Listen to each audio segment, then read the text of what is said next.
Bonjour, comment créer un groupe d'élèves dans un espace de cours Moodle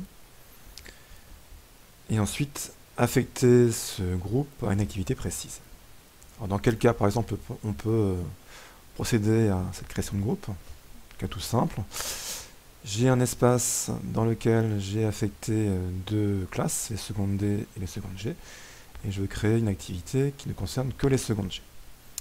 Alors, comment on crée un groupe? On va dans Administration, Utilisateur, Groupe. Alors voilà déjà les groupes que j'ai créés, on va en créer un nouveau. Donc comment on fait? On fait créer un groupe. On met un nom à ce groupe. On peut mettre une description, mais bon, ça n'a pas trop d'intérêt. On fait enregistrer. Ensuite, on va affecter à ce groupe des élèves. Donc voilà la liste des élèves inscrits au cours. Je sélectionne le premier, avec la touche CTRL du clavier, je sélectionne les suivants qui m'intéressent. Je peux les prendre jusqu'en bas de la liste, hein, donc on peut tout prendre d'un coup. Et on fait ajouter.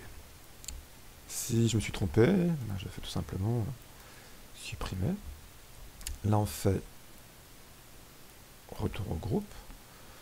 Donc voilà mes 4 groupes. Ensuite, on peut aussi regrouper plusieurs de ces groupes. Par exemple, regrouper essai et MPS. Comment on fait? On va créer un groupement. Donc je vais créer un groupement ici. Donc je mets regroupement. C'est pas très original, mais tant pis. Pareil, je pourrais décrire ce groupement, mais il n'y a pas d'intérêt non plus ici à le faire.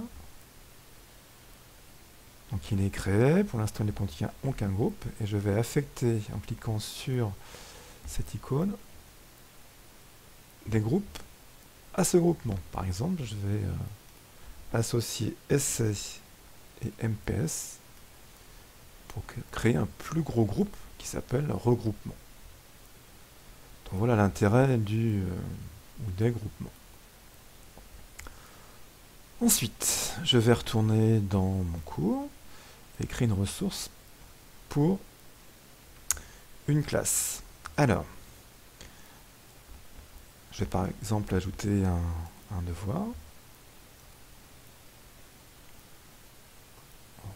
Je mets d'abord un titre, sinon je ne pourrais pas l'enregistrer. Après, on remet sur tous les paramètres, je ne vais pas le faire ici. Et je vais restreindre l'accès. Donc je clique là. J'ajoute une restriction. Et je peux choisir un groupe ou un groupement. Et seuls les élèves de ce groupe, de ce groupement, auront accès à ce devoir. Bon, là, je choisis par exemple un groupe, une classe, la seconde D. J'enregistre et je reviens au cours. Donc voilà ce que l'on peut lire après, hein. Non disponible à moins que vous soyez membre de seconde D. Je me suis fait passer pour un élève de seconde D et on voit qu'il a accès au devoir. Il peut cliquer dessus et l'ouvrir. Là, je me suis fait passer pour un élève de seconde G. Quand on regarde ce qui est marqué pour lui, et c'est non disponible et on ne peut pas cliquer sur la ressource en question. Petite astuce, si vous voulez créer maintenant le même devoir mais avec des paramètres de date de rendu par exemple différents, pour les secondes G, notre classe, vous pouvez aller dans modifier, dupliquer. Donc il va recréer le même devoir juste en dessous du premier. Et dans les paramètres de ce deuxième devoir, vous aurez juste dans restreindre l'accès à changer la classe. Et comme ça, vous aurez deux devoirs accessibles, chacun d'entre eux à une seule classe. Merci de votre attention.